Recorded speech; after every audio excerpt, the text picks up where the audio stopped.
नमस्कार, मेरा नाम स्वाति है और आप देख रहे हैं विंध्या टाइम्स। नवीन जिले मऊगंज में उस वक्त हड़कंप मच गया जब एक नाबालिग किशोरी के शव के टुकड़े मिले। हर कोई यही सोच रहा था कि आखिर इतनी बेरहमी से नाबालिग की हत्या किसने की। दरअसल यह मामला बीते गुरुवार का है। ग्रामीणों ने नहर के पास कुछ हड्डियां देखी। इसके बाद तुरंत पुलिस को सूचना दी। यह शव किसी और का नहीं बल्कि 20 दिन पूर्व लापता हुई एक नाबालिग किशोरी का था। आइए जानते हैं कि पूरा मामला क्या है, आखिर किशोरी की हत्या किसने और क्यों की। मऊगंज जिले के नई गढ़ी में एक दिल दहला देने वाली घटना हुई, जहां प्रेम प्रसंग की कीमत एक किशोरी को अपनी जान देकर चुकानी पड़ी। यह घटना उस वक्त सामने आई जब नई गढ़ी थाना क्षेत्र के हरदिहा में लोगों को मानव कंकाल दिखाई दिया।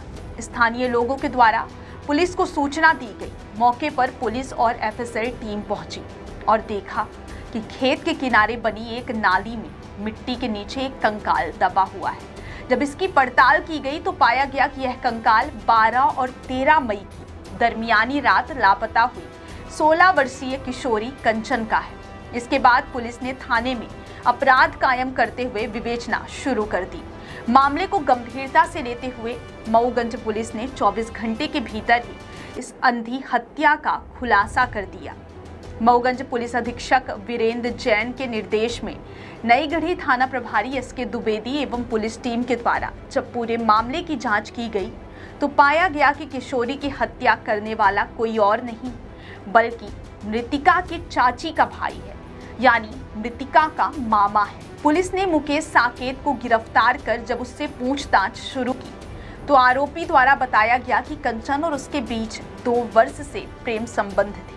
आरोपी द्वारा कंचन को उसके घर के समीप मिलने के लिए बुलाया गया, लेकिन मृतिका आरोपी से भागकर शादी करने और मुंबई ले जाने की बात कहकर दबाव बनाने लगी, पर आरोपी के द्वारा शादी करने से साफ तौर पर इनकार कर दिया गया। इसके बाद मृतिका शोर मचाने लगी और आक्रोश में आकर आरोपी ने गला दबाकर कंचन की हत्या कर दी और शव के टुकड़े टुकड़े कर उसे दफना दिया। सबसे महत्वपूर्ण सवाल यह खड़ा होता है कि मृतिका 13 मई से लापता थी। इस दौरान पुलिस में रिपोर्ट भी दर्ज कराई गई। पूरे मामले पर पुलिस प्रशासन की भी बड़ी लापरवाही सामने आ रही है। वहीं दूसरी तरफ अगस्त क्रांति मंच के संयोजक कुंज बिहारी तिवारी ने इस पूरे मामले की गंभीरता को देखते हुए एक्शन लिया और प्रशासन पर कई आरोप भी लगाए। सरकार के द्वारा महिला सुरक्षा की बात कही जाती है। पुलिस प्रशासन महिलाओं को सुरक्षा दिलाने प्रयास भी करती है, लेकिन यह प्रयास सिर्फ प्रयास ही रह जाते हैं। इस घटना ने पुलिस प्रशासन की कार्यप्रणाली पर भी कई सवाल खड़े कर दिए हैं। बड़ी सफलता मिली है। अंधे कत्ल की खुलासा नई गढ़ी में जो हरदिया गांव में एक 16 साल की नाबालिग बालिका का हुआ था, उसका 24 घंटे में खुलासा कर दिया है और आरोपी मुकेश साकेत को गिरफ्तार भी कर लिया है और मृतिका का मोबाइल भी आरोपी से जब्त कर लिया है। इसमें जो घटनाक्रम था वो ये था कि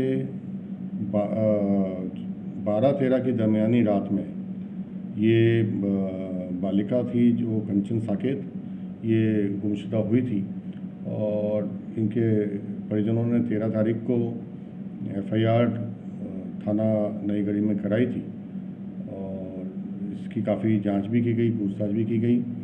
30 तारीख को गांव में ही, हरदिया गांव में ही पास में नाले में उसकी लाश मिली। तब परिजनों ने बताया कि इनको संदेह है कि जो मृतिका की चाची का भाई मुकेश साकेत, जो कि बरोखर थाना गढ़ का रहने वाला था, उस पर शंका जाहिर की। पुलिस ने जब मुकेश साकेत से कड़ाई से पूछताछ की तो उसने पूरे तथ्य बताए। उसने बताया कि हमारा जो है वो मुंबई में नौकरी करता है और मृतिका से उसके संबंध थे। मृतिका उससे 12 तारीख के दिन में बात भी किया था फ़ोन पे और 12 तारीख की रात को इन लोगों को मिलने की बात हुई थी, 1-2 बजे रात को। और जब वो मिले तो उस समय उन्होंने ये बोला कि जो मृतिका है उसने बोला कि हमको मुंबई ले चलो। आरोपी ने कहा कि ये संभव नहीं है और हमारे ऊपर मुकदमा हो जाएगा। लेकिन फरियादिया और इनके बीच में इस बात को लेके गहमा गहमी हुई और उसने जो आरोपी है उसने उसका मुंह दबाया कि ये चिल्लाने लगी थी मृतिका, तो मुंह दबाया और फिर गला भी दबा दिया। जब गला काफ़ी देर दबाया रहा तो उसकी मृत्यु हो गई और फिर लाश को छुपाने की नीयत से जो पास में ही इरिगेशन के द्वारा नाली एक खोदी गई थी 5-6 फीट गहरी, तो उसमें उस लाश को दबा दिया और जो मिट्टी वहाँ पड़ी हुई थी मिट्टी से एकदम से दफना दिया। फिर जो है 30 तारीख को जब लाश जानवरों ने निकाली, उसकी हड्डियाँ वगैरह मिली हैं, तब फिर वो परिजनों ने फिर बताया कि ये जो है उसी की लाश है, कंचन की लाश है और घर के बिल्कुल पास में मिली है। तो इसमें पुलिस ने खुलासा कर दिया है। पुलिस ने आरोपी मुकेश साकेत को गिरफ्तार कर लिया है और मृतिका का मोबाइल भी आरोपी से जब्त कर लिया है।